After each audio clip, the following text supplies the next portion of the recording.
Hey Cardfighters, another Tuesday has gone by and another livestream has been just dropped by Bushroad, so that means we have another VR to discuss.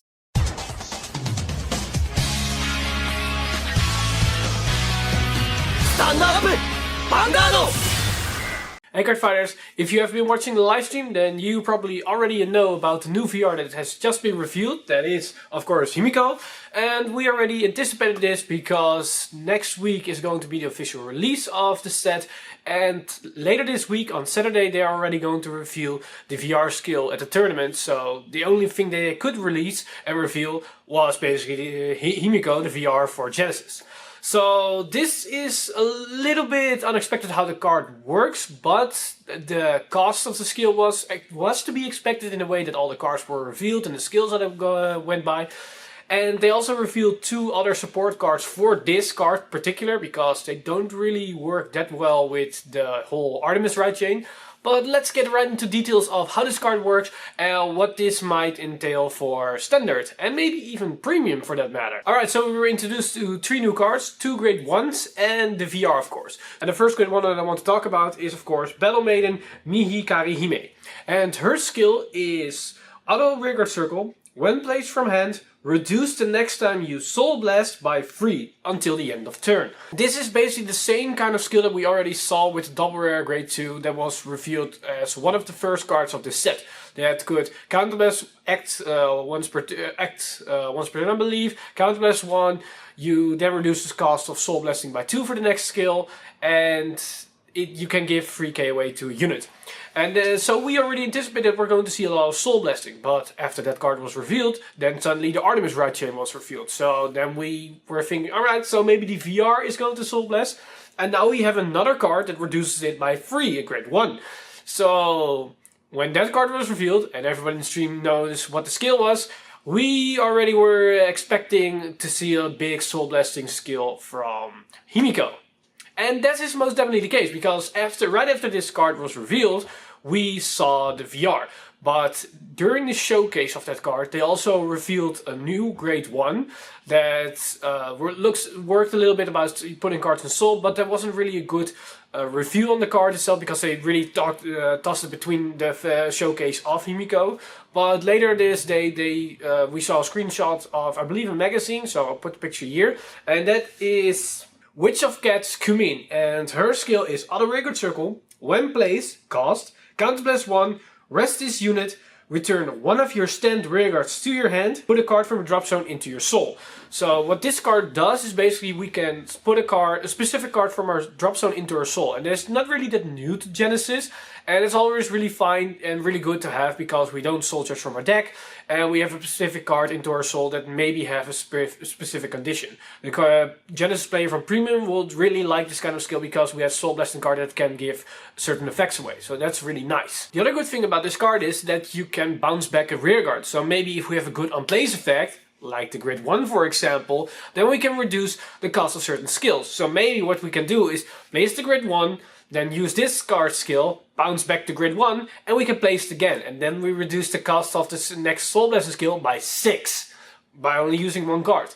And that is pretty big, and seeing as how this works, we can basically entice what Himiko is going to do with all the Soul Blasting reduction skills. So let's jump right into the VR, because when we're going to discuss that one, then these two grade 1s make a lot more sense of why they work the way that they do. The VR for Genesis is of course Oracle Queen Himiko, and her skill is act Vanguard Circle once per turn, cost, Soul Blast 5, put a critical trigger or draw trigger from your soul on the bottom of your deck, and activate the trigger effect for each grade of your opponent's Vanguard one at a time. Meaning that if they are sitting at grade 3 and you use this skill, you basically get either 3 crits off or 3 draw triggers off. And that is during your main phase. So when you have an empty hand and you use the skill, you draw 3 cards, you basically can then fill the field up if you have a good defense, and you also have the twin drive, so you get a +5 at that turn.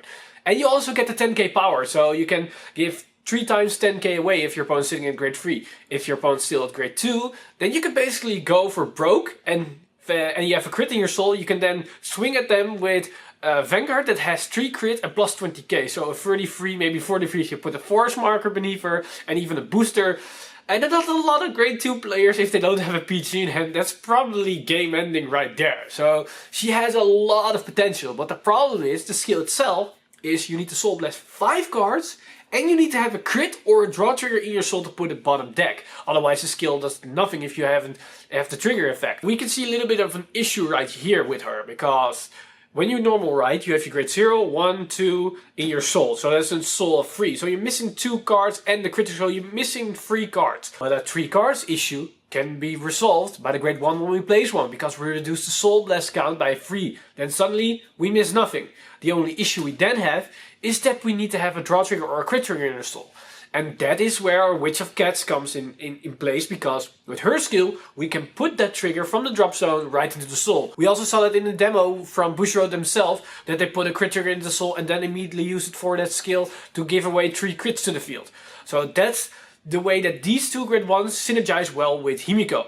And also the grade 2 that we saw earlier, a couple of weeks ago, also synergizes well with it, only it doesn't really fix the first right target turn, because it's only reduced with 2, so you're still 1 soul short. But also the crazy effect is that we can place multiple cards on the same turn, so we can place 2 grade 1 for example, then we soul blast -6. So the only thing the skill costs is the trigger that you put bottom deck. So the skill is basically for free. And that makes this card very dangerous, because we can make the skill for basically for free if we have the right cards in our hand. And we can either use it by calling a grade 2, using that skill, and a grade 1, so that's 2 cards. We can call 2 grade 1s, that also is enough. But, as I stated before, we can call grade 1, use the Witch of Cats, rest her, bounce grade 1 back, and call that grade 1 again. Again, a 2 card combo. So we need to have the grade 3 and 2 specific cards. 2 grade 1s, 2 Himiko, 2 of the reducer grade 1 and 2 of Witch of Cats. Or we can have the grade 2 and the grade 1. So by a combination of these cards, if we have 2 of them, then we can make the skill basically for free. The only issue is so far is that the card itself is very reliant on the soul charge engine or on the reducing the soul cost effect. Otherwise we cannot use it that effectively, because then we maybe can only use it once, and if we soul charge with another card like the grade 2 that goes in soul charge something, or we use Witch of Cats a couple of times in the game, but that's almost impossible because it's on place counted as rested, so we can only use it once per card that we have. So we need to run a little bit of suboptimal cards for that matter. And that maybe have an issue for Himiko in the early game for her, because then our early game doesn't really amount to much. And then maybe when we go into our late game turn, or maybe our first grade 3 turn where we swing with the crit, maybe they have enough guard options, or they have maybe no damage, so they can easily take it. So it's going to be a little bit awkward in that regard, but nonetheless this card's effect is insane, because you can draw potentially +3, get plus 30k on the field. We can either get +3 crits and plus 30k on the field. And we can, if we get the right cards in hand, we can do this every turn maybe. 3 turns in a row. And we don't have to rewrite it, so we can sit on this thing. So even Zanbaku doesn't do nothing against it. So that's also very insane, crazy to think about it. And we can combine it with the Artemis right chain. We can do it, because Artemis can be an ideal first right target, and we then pressure with a lot of high attack units. And the Artemis grade 2 and 1, and not use Godly Gates that much, but we can use it in its entirety if we have a grade 1 and a grade 2 in hand. If we have 2 grade 1s in hand, or we have the grade 1 and the Witch of Cats in hand.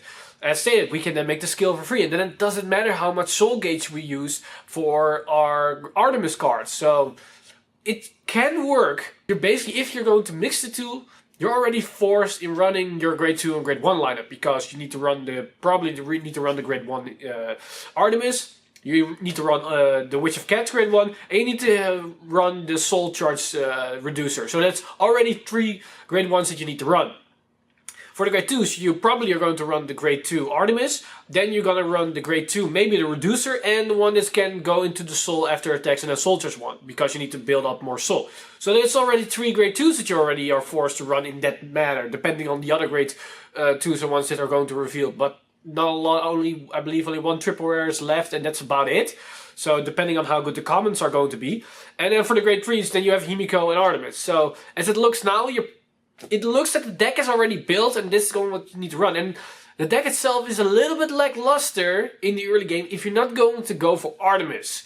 And if you can go on Artemis and use your gates entirely to pressure out your opponent with a lot of high cards and high rear guards that cannot be destroyed during your opponent's turn, and then you can go on Himiko and you have the great ones in those 2s in hand to make her skill for free, then that can be an endgame scenario right there. That's definitely a win condition right there against most decks. Maybe even Protect has some issues with that if we can force them with Artemis, because Artemis skill is still insane. Think about it, the trigger effect that can give to anybody. It's pretty insane. And then end it off with a Himiko that's an attack for 4 crits or something. Like, what?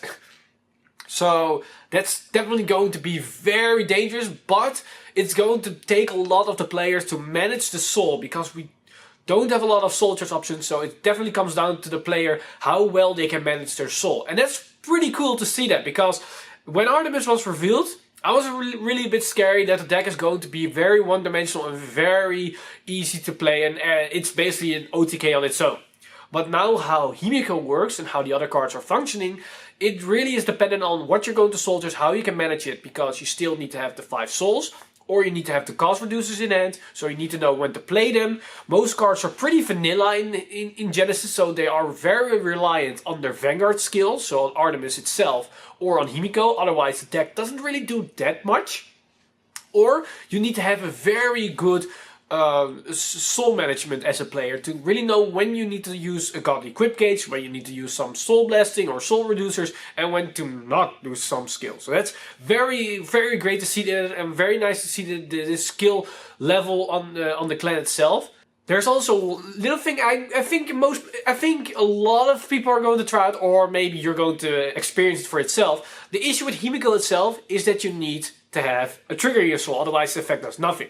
And then you basically are reliant that you are luckily going to soul charge one of the triggers with the grade 2 for example, or you need to put it into your soul with the Witch of Cats that it did in the demo. But the other solution to this is of course, you can run one as your starter. Because triggers are grade 0s, and you can basically run any kind of grade 0s to your starter. So depending on how your playstyle is, and depending on how tough it is to get the trigger into your soul at the right timing, you can basically open it up with the crit trigger for that matter. And then your opponent already knows what's going on, and then it's just a ticking time bomb for them. Because at that point, when you get that one grade 1 that can reduce soul by 3, then you can basically always go first grade 3 right target into Himiko and use that skill and potentially kill your opponent right then and there if they don't have a PG in their hand.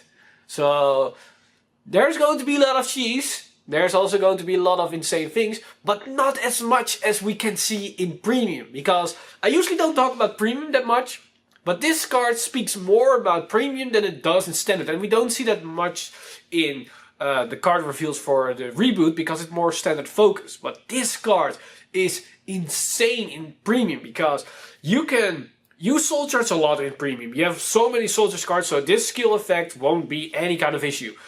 But you can force 3 trigger effects, because it does state that you need to resolve the trigger effect 3 times. So maybe we can say hello to Genesis Gizeh, because if we check 2 triggers in our grade 1, 2 turns, or we even dry check it on the grade 2 turns, and we then trigger this thing in a main phase 3 times, we can go first strike Gizeh basically if we rid into our grade 3 first. So they strike, then we strike into Gizeh, they have only 1 turn and ends by. So that's already pretty insane, and that maybe can be the next Gizeh deck.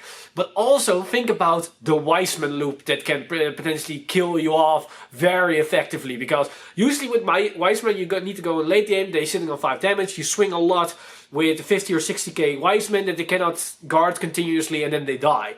Now you can do that pretty early on if you have an insane soul charge generation, because you then put a trigger, you use Himiko's skill, put a crit trigger back, then Wiseman gets plus 30k and 4 crits. So even if they were sitting on 2 damage, 1 hit of the Wiseman and it's over. So they need to guard every Wiseman attack from then on. And it's already sitting at, I believe, 45 without even using any other skill to power it up. So there's going to be a lot of use with Wiseman. And also another thing you can do in the Premium way, if you're facing off against a Legion deck, The thing says, the Himiko skill states Vanguard's great. So call me crazy, but if they have a Legion with a grade 2 and a grade 3, that's a total of 5 grades. Or if they were an Overlord Legion with grade 2, grade 3s, that's 6 grades in total. I can't be wrong in that one, but it states Vanguard's grade, so that is 6 times a crit trigger that can go off, or 6 times a draw trigger that can go off. I think that's even more insane to think about it. And if you're sitting against that's basically a done deal right there if you get 6 crits and you still have your drive checks left. So I think this card can be pretty insane when it's going to be released. More so on the premium side, but also as stated earlier, on standard side it's going to be also very good, interesting card how it can work. Maybe the first turn OTK that I discussed is going to be the next norm. It depends on how we can play it out.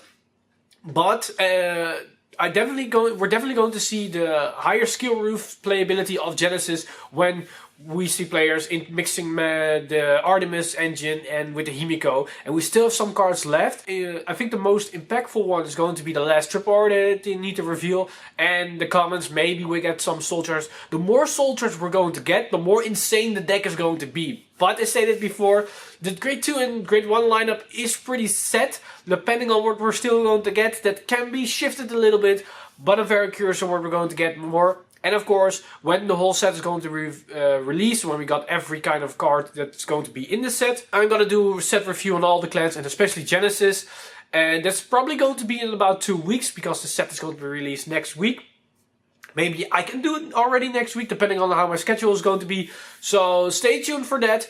And yeah, let me guys know in the comments down below what you think of Himiko and the whole engine behind Genesis in standard. Maybe you have even also a crazy combination you can do in premium. So let me know in the comments down below what you think. And if you like this video or the other videos we have on the channel, then why not leave a like and subscribe to the channel. Also hitting the bell button to be updated for new videos, because this week we're still into the theme of Ultra Rare's Miracle Collection. So there's still some deck profiles left that we're going to discuss this week. So if you're interested in those videos, then definitely hit that bell button. And I'm Mr. Time Leap, and I see you guys in the next one.